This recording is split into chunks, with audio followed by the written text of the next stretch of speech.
This is a rough estimate, about 200, not a specific number. We're in constant contact with our allies. We're going to continue to be in communication with them. At the end of the day, the president wants to bring our troops home, and he's working towards that. He wants to do that in a safe and peaceful way, in the best way possible, to make sure that we have complete safety for our troops that are abroad. Sarah Sanders, about 2 hours ago, the White House deciding to keep a small number of U.S. troops in Syria, pulling back from the president's previous call for a complete withdrawal. Time for our headliner, South Carolina Senator Lindsey Graham, Republican Foreign Relations Committee Chairman of the Judiciary Committee. I've never been a headliner. It's kind of cool. Nice to see you. Got to go to Vegas next. You fit the role well, so thanks for being here. You were not happy about the initial call to get 2,000 out. Now it appears about 200 will stay. What do you think of that call? I think it's a very smart decision by the president. He listened to sound military advice. He adjusted his policies.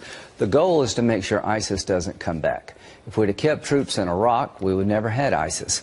Now that the caliphate's destroyed, and it really has been destroyed, congratulations, Mr. President, on making that happen, this 200 will attract probably 1,000 Europeans. You've got to remember, thousands of Europeans were killed by ISIS fighters coming from Syria into Europe. So now the burden falls on Europe. 80% of the operation should be European, maybe 20% us. We're flipping the responsibilities. Great decision by the president to make sure ISIS doesn't come back, Iran doesn't fill in the vacuum, and you don't have a war between the Turkey and the Kurds who helped us. But in December, he didn't see it that way. You spoke to him last night. Well, what changed his mind? I've spoken to him continuously. I said, Mr. President, you deserve a lot of credit for destroying the caliphate, but we need an insurance policy to make sure they don't come back. And the Kurds who helped us, in the eyes of Turkey, the YPG Kurds are part of the PKK. We need a buffer zone between Turkey and the Syrian Democratic Forces so they don't go to war. You don't want to end one war and start another. We want to make sure ISIS never comes back, and Iran cannot get these oil fields that are in Syria. So by having a small U.S. presence, we'll attract a lot of Europeans.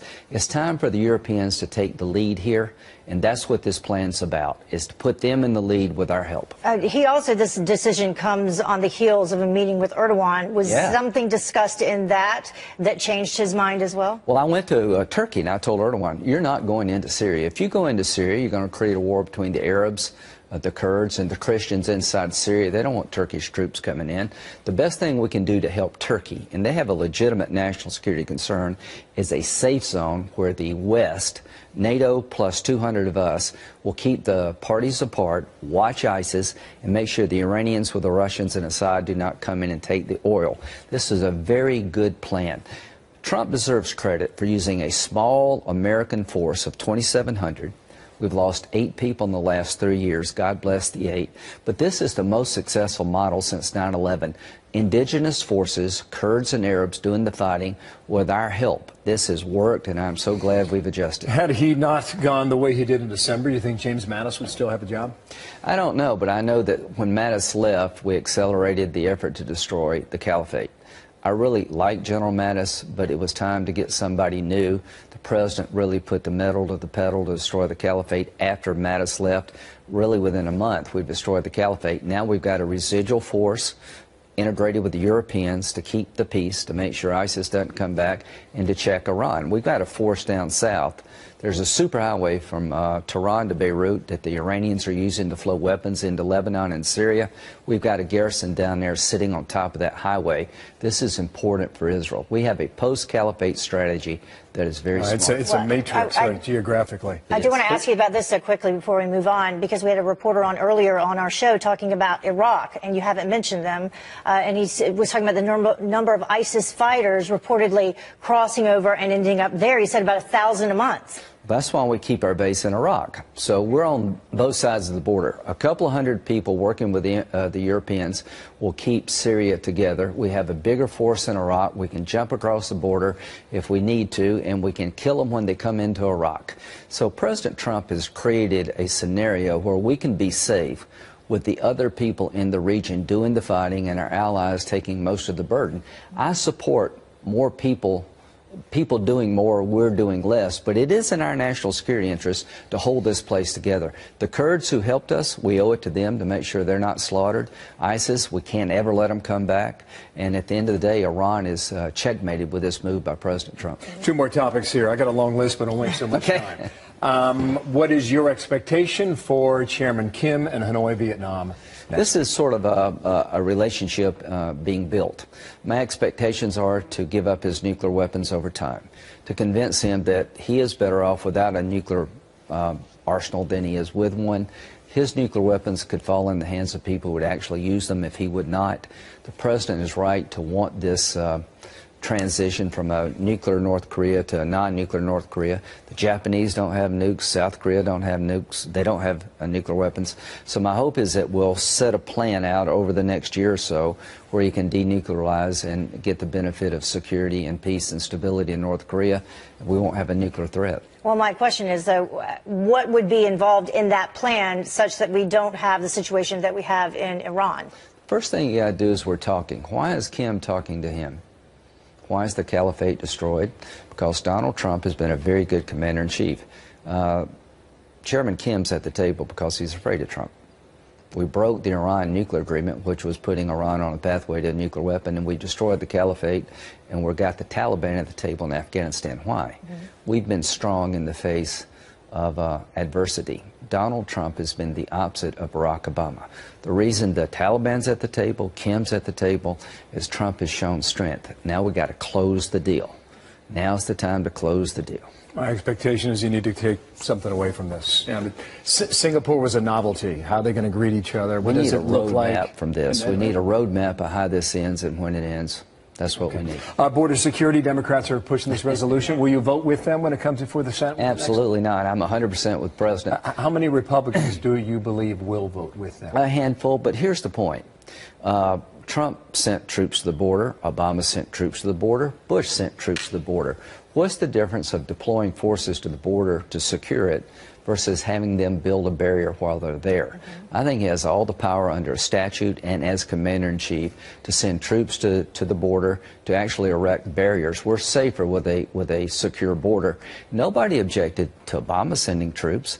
What's the difference of a troop going to the border to guard the border versus building a barrier to make sure it stays intact? I think he's got all the authority he needs, and there will be enough to sustain a veto. And we allocate money to assist with building borders overseas. You know what pisses me off so much is that Democrats have voted in the past for $44 billion, $9 billion for barriers, and all of a sudden Trump's president, he gets $1.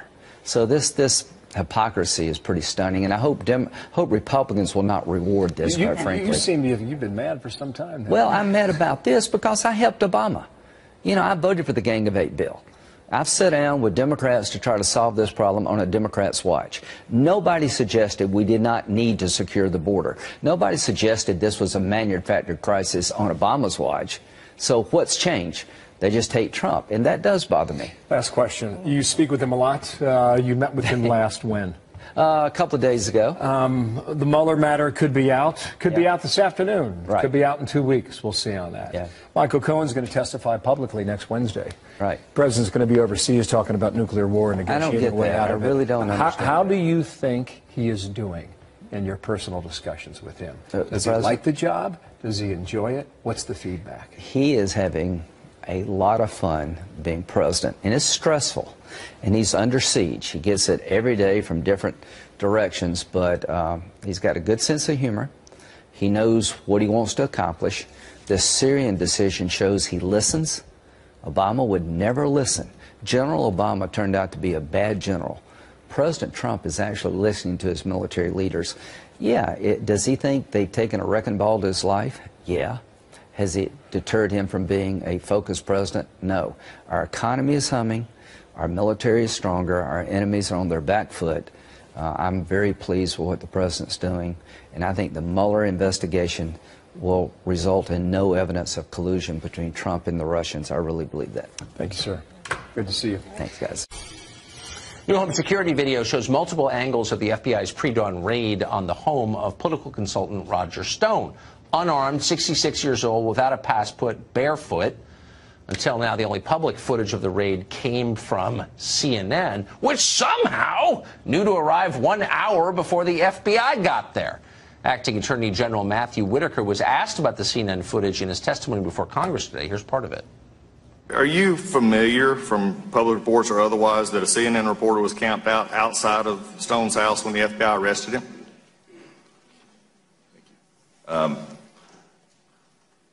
This wouldn't be part of the investigation. I am aware of that, and it was deeply concerning to me as to how CNN found out about that. I share your concern with the possibility that a media outlet was tipped off to Mr. Stone's either indictment or arrest before that information was available to the public.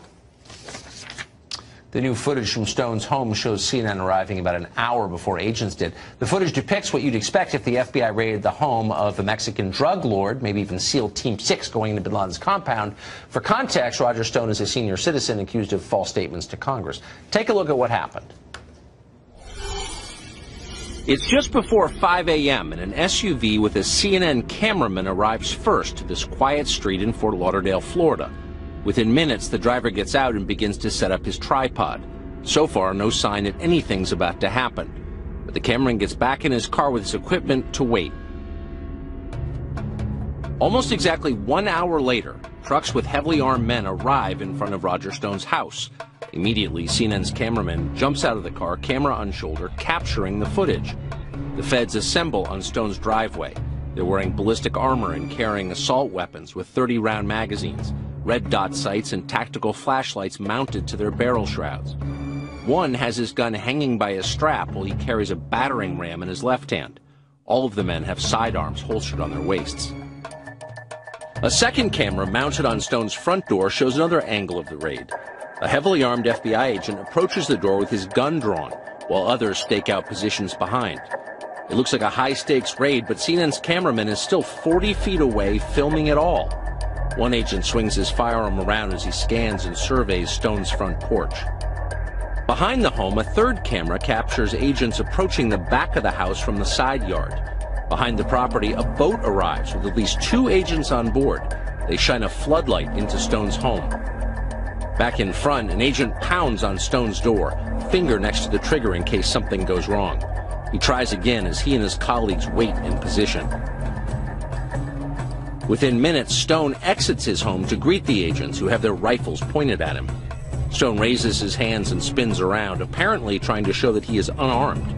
Another FBI agent approaches Stone from behind and cuffs him. It's just after 6 o'clock in the morning. It's still dark out.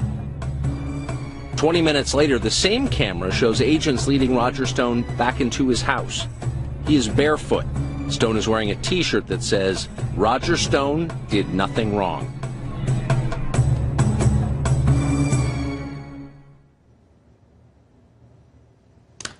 The FBI and their water carriers and corporate media tell us totally commonplace, by the book, happens all the time.